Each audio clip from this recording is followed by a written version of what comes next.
pertama, memberikan informasi kepada masyarakat sedini mungkin secara langsung terkait nanti pengertiannya kanker. Kemudian yang kedua, nanti kami akan membantu masyarakat mengenali secara dini gejala dari beberapa jenis kankernya. Kalau yang terakhir, kami akan memberikan solusi cara sehat dan hemat dalam menghindari tumor dan kanker. Jadi Bu, untuk materi terakhir nanti kami ada pengenalan tumbuhan herbal. Sama tahu nanti menanam di rumah ada di sekitar rumah belum tahu fungsinya seperti apa, nanti kami ajarkan untuk pencegahan maupun pengobatan. Ya, jadi sebelum saya masuk ke materi kankernya Ibu, di sini ibunya sudah ada yang tahu apa itu kanker Ibu? Kira-kira menurut Ibu? Ada yang sudah tahu? Ya, karena mengingat juga biaya yang kita keluarkan sangat besar, mulai dari puluhan juta, ratusan, bahkan sampai miliaran rupiah. Ya, tapi sama-sama Bu lihat dalam dunia kesehatan ya. Jadi kalau kanker itu Bu, dia merupakan suatu perubahan sel. Tadinya normal di dalam tubuh tapi dia berubah menjadi tidak normal atau biasa disebut dengan abnormal. Jadi kalau kanker Ibu itu bisa berawal dari yang namanya tumor ya. Nah, ini tumor Bu ada dua jenisnya. Ada namanya tumor jinak, ada juga tumor ganas. Jadi kalau dia jinak Bu, lambat pertumbuhannya, bahkan tidak sakit, hanya seperti kayak benjolan biasa saja. Iya, tetapi kalau terus-menerus kita biarkan tidak segera diobati, akan berubah sifatnya jadi ganas. Jadi kalau sudah ganas tumor Bu, itu yang dinamakan dengan kanker. Iya, lebih parah lagi karena ini sel kanker Ibu dia bisa berpindah dari satu bagian tubuh ke bagian tubuh yang lain melalui pembuluh darah. Contohnya gelombang elektromagnetik untuk anak-anak itu seperti radiasi HP, laptop atau televisi yang ada di rumah. Nah, jadi kalau anak-anak Ibu jangan lewat 30 menit ke atas mainkan HP ya, karena panas itu HP tanpa radiasi. Iya. Makanan dan minuman Ibu yang mengandung namanya zat karsinogen atau ada pengawetnya. Contoh kecilnya saja Bu, ada mie instan atau Indomie ya, atau bakar-bakar bakar ikan, bakar ayam, bakar daging, ada itu hangus-hangus hitam-hitamnya, jangan dimakan. Itu mie karsinogen yang bisa menyumbat kita punya pembuluh darah. Makanya biasa yang tinggi kolesterolnya, tinggi juga tekanan darahnya, tiba-tiba jatuh atau ada gejala stroke dikarenakan itu zat karsinogennya. Iya. Kemudian yang terakhir, iya. Nah ini Bu lebih ke ibu-ibunya sih yang terakhir ini. Ternyata Bu kami temukan masih banyak juga ibu-ibu masih menggunakan minyak goreng. Sudah lebih 3 kali minyaknya, hitam lagi masih dipakai menggoreng Ibu. Iya. Jadi kalau seperti itu minyaknya Bu jangan disayang Ibu ya, buang mati karena sudah mengandung namanya zat radikal bebas, bisa membahayakan kita punya tubuh. Ya jadi mohon maaf Ibu ya, seperti begini nih beberapa jenis tumor dan kanker yang umum sekali kami jumpai di masyarakat tapi tidak boleh lagi kita sepelekan ya, karena dia bisa terkena di segala usia, mulai orang dewasa, wanita, bahkan anak balita seperti ini Bu. Jadi jangan nanti baru panik kalau sudah ada satu tumor dan kanker yang berkembang dalam tubuhnya kita. Ya, kita sudah masuk ke materi kanker prostat. Nah, sebenarnya ini Bu, kanker prostat hanya bisa dialami oleh kaum pria Ibu. Ya, jadi boleh nanti disampaikan suami bapak, keluarga di rumah. Ini kanker prostat Bu, sekarang sudah menjadi kasus pembunuh nomor 3 pada pria setelah penyakit stroke dan penyakit jantung. Ya, jadi kita lihat Bu, pria yang seperti apa cenderung terkena kanker prostat. Yang pertama Bu, mohon maaf, pada pria yang berkulit hitam ini sangat rentan terkena kanker prostat. Iya, tapi jangan tomiki nanti langsung pulang lihat warna kulitnya suami kita ya. Ya, kita bilang hitam Ibu. Maksudnya saya ras negro. Iya, orang luar negeri. Iya, kalau kita punya suami masih aman Ibu, orang Indonesia karena ras coklat di atas sawo matang. Iya. Kemudian yang kedua Ibu ya, pada pria yang berusia 50 tahun ke atas ini juga sangat rentan. Tapi Ibu, ada juga kanker prostat bisa disebabkan oleh istrinya bapak. Mohon maaf lagi poin ketiga Ibu ya, ada hubungan intim suami istri yang sangat jarang sehingga suami terlalu sering menahan hasrat. Iya. Jadi perlu kerjasama ya antara bapak dengan ibu. Ya, jadi tidak boleh membiarkan suaminya terlalu sering menahan hasrat, bisa menekan itu kelenjar prostat bapak. Iya. Jangan berolahraga dan juga merokok ibu ya. Iya.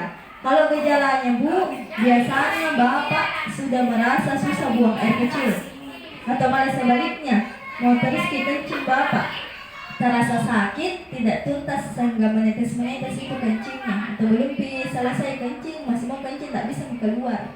Iya. Kemudian yang kedua, sering sakit di bawah perutnya bapak. Jadi ini bu, perut bagian bawah seperti mau turun, terus tembus di belakang punggungnya bapak yang sakit sampai di pergelangan paha. Iya, hati-hati kalau kedua gejalanya sudah muncul, segera dibawa bapak ke fasilitas kesehatan, ke puskesmas ya. Nah, jangan sampai nanti baru menunggu gejala ketiga bu, sudah ada nih darah yang bercampur dengan air seni atau hematuria namanya. Maksudnya urinnya bapak bu tidak lagi kuning atau putih, mirip sirup DHT. Iya, sudah seperti darah. Jadi kalau sudah seperti ini bu, mau tidak mau harus diangkat ini kelenjar prostat dengan cara operasi. Ya, singkat kanker prostat ibu masuk sudah ke materi kanker payudara. Ya, jadi peserta saya hari ini ibu-ibu ya bu ya. Nah, jadi mengingat ini bu, kedua kanker ini saya bahas hari ini, kanker prostat dan kanker payudara, dikarenakan bu angka kejadiannya dari tahun 2021 sampai 2023 tidak pernah turun ini kanker payudara, malah naik melambung naik. Nah, jadi ini kanker payudara ibu sebenarnya bukan hanya bisa terkena pada kita wanita, bisa juga terkena pada kaum pria. Ya, karena sama-sama memiliki yang namanya payudara, cuma betul bu tinggi presentasinya pada kita wanita karena ada kelenjar air susuta. Maka yang berisiko ibu ya pada wanita yang setelah melahirkan tidak mau menyusui ibu dengan alasan apapun itu, mau katanya RAC tidak keluar atau sedang sibuk bekerja. Iya. Kemudian yang kedua bu, ada lagi mau menyusui tetapi cuma sebelahnya saja payudaranya, yang sebelahnya tidak mau. Iya. Jadi penting ibu menyusui kanan dan kiri ya secara seimbang. Karena kenapa bu, ASI yang tidak dikeluarkan itu sudah yang mengendap menjadi benjolan tumor. Iya. Dan sekarang ibu ada yang namanya pompa ASI ya. Mungkin tak sempat susui balita, silahkan dipompa, setidaknya dikeluarkan. Tetapi memang ibu mohon maaf, kalau ibu masih menyusui, harap bapak tidak diikut sertakan dulu ya ibu ya. Iya, tidak dianjurkan karena ditakutkan bapak adalah seorang perokok. Nanti pindah itu bakteri dari mulut bapak ke mulut balita. Iya. Kemudian yang terakhir, ya mohon maaf, ada obesitas atau kegemukan. Daging yang kunjung membesar. Iya. Jadi ibu kalau misalnya dapat kita lalat yang kunjung membesar, nah itu sudah dikategorikan tumor jinak ya, berbeda dengan lalat yang biasanya. Kemudian yang terakhir ada rasa gatal yang amat sangat di bagian luar. Kan payudara tadi alat namanya memotes tapi tidak dijepit ini ibu ya, iya, cuma diletakkan ya. Nanti hasilnya berupa foto atau gambar seperti ini. Ya, tapi kalau belum bisa bu, mungkin mamografi. Nanti ada kesempatan lakukan, boleh lakukan cara yang kedua ibu di rumah tak. Namanya skema sadari atau sadar ki memeriksa payudara sendiri. Bu nanti pada saat mau mandi ki, misalnya mau kita periksa payudara tak. Ini yang sebelah kanan dulu mau kita periksa. Ini tangan kanan tak, angkat tinggi-tinggi seperti ini bu. Lalu kemudian tangan kiri tak menggunakan 3 jari, jari telunjuk, jari tengah dan jari manis. Pada saat penggunaan sabun ki, arahkan di payudara tak, nanti diputar, diraba searah jarum jam seperti ini. Ya, jadi diraba ya bu ya. Gunanya cari adakah benjolan atau tidak di payudara tak. Jadi beda itu cara tak begini periksa dengan begini ki. Kalau begini ki bu, benjolan sebesar apapun tidak akan pernah teraba. Iya. Tapi kalau begini ki, benjolan sekecil kelereng dia akan teraba. Ya, sampai di ketiak diperiksa ya, karena ini ketiak ada kelenjar yang bisa membesar.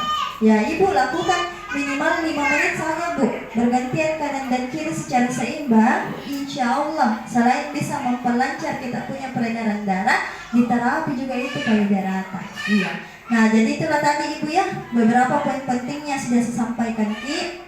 dari apa itu kanker, gejalanya bagaimana, cara mendeteksinya Ibu ya. Kita sudah masuk nih Bu ke materi yang terakhir. Nah ini materi yang paling penting Bu pada pagi hari ini, karena kita mau membahas di poin ketiga tadi, solusi, cara sehat dan hemat dalam menghindari tumor dan kanker. Ibu mencegah lebih baik daripada mengobati. Nah Ibu, nanti ada 2 cara yang kami sampaikan. Ibu tinggal pilih saja nanti cara yang mana yang paling gampang mau dilakukan. Ibu kalau mau mencegah dari dalam, silahkan lakukan nanti namanya suntik imunisasi kekebalan tubuh. Ya, kalau suntiknya Ibu dilakukan 3 kali dalam 6 bulan dosisnya. Jadi nanti disuntik di bulan pertama 1 kali, bulan kedua 1 kali, dan bulan ke-6 1 kali. Ibu di sini sudah pernah suntik apa belum? Belum pernah ya? Ya, suntiknya bukan vaksin Ibu ya. Kalau vaksin itu untuk virus. Contoh kemarin kayak corona atau virus tetanus, rabies, itu semua virus. Tapi ini Ibu memang suntiknya untuk pencegahan tumor kanker. Contohnya HPV Ibu, pencegahan kanker serviks ya. Cuma memang Bu mungkin baru mendengar ini suntiknya dikarenakan dari dulu sampai sekarang belum ditanggung pemerintah atau dia tidak ditanggung BPJS. Jadi kalau mau ke rumah sakit Ibu, 1 kali suntik dikenakan kisaran biaya 1.500.000. Iya, 1 kali suntik Ibu. Nah harus 3 kali suntik dosisnya, maka harus mengeluarkan 4.500.000. Ibu insya Allah nanti ada kesempatan ada rezeki kita, silahkan lakukan suntiknya ya.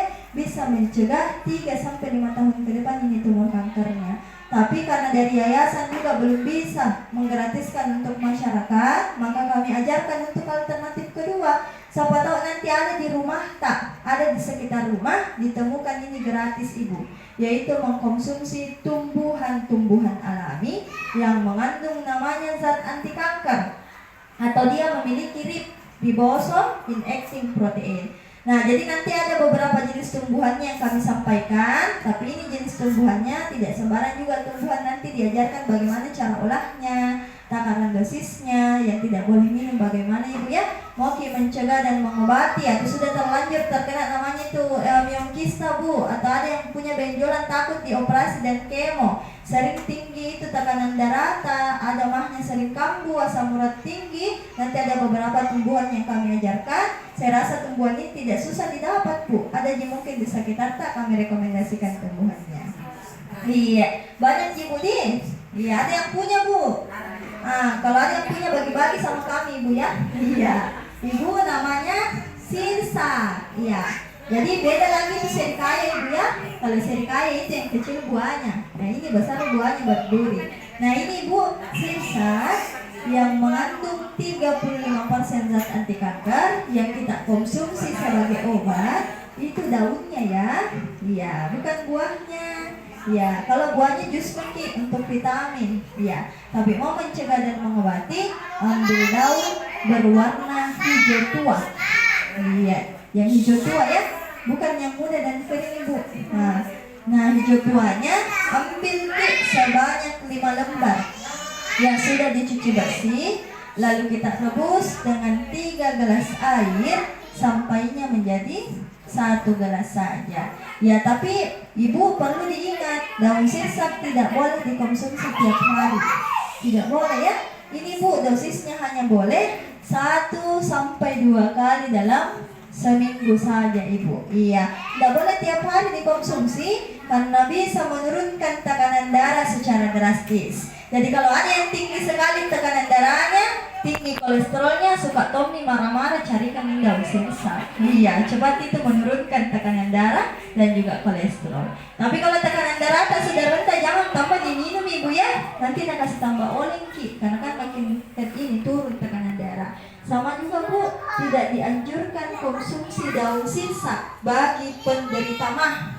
Tidak boleh. Iya, apa nak kasih bisa, nak kasih naik itu asam lambung tak. Ya, jadi kalau misalnya Bu, ada tekanan darah rendah tak, ada mah tak, tapi mau mencegah ini istilahnya tidak bisa konsumsi daun sirsak. Ada lagi Bu, tumbuhan yang kedua. Kalau ini tidak ada efek sampingnya sama sekali. Ada yang tahu Ibu?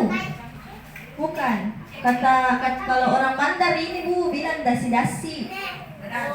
Ya, benalu. Iya. Biasa itu menempel di pohon kita lihat toh. Iya. Iya, nasi. Ya. Kalau ini Ibu jenis benalunya tidak sembarang benalu diambil ya. Iya. Atau jenis benalu yang disarankan oleh kesehatan karena tinggi antioksidan dengan kankernya, Ibu cari benalu teh. Benalu yang tumbuh di pohon teh Ibu. Atau rumpan di pohon teh. Iya. Tidak ada pohon teh di Maluku. Iya. Nanti cari di daerah yang ada pohon tehnya ya, seperti Malino. Iya. Ibu. Iya. Pernah didengar tidak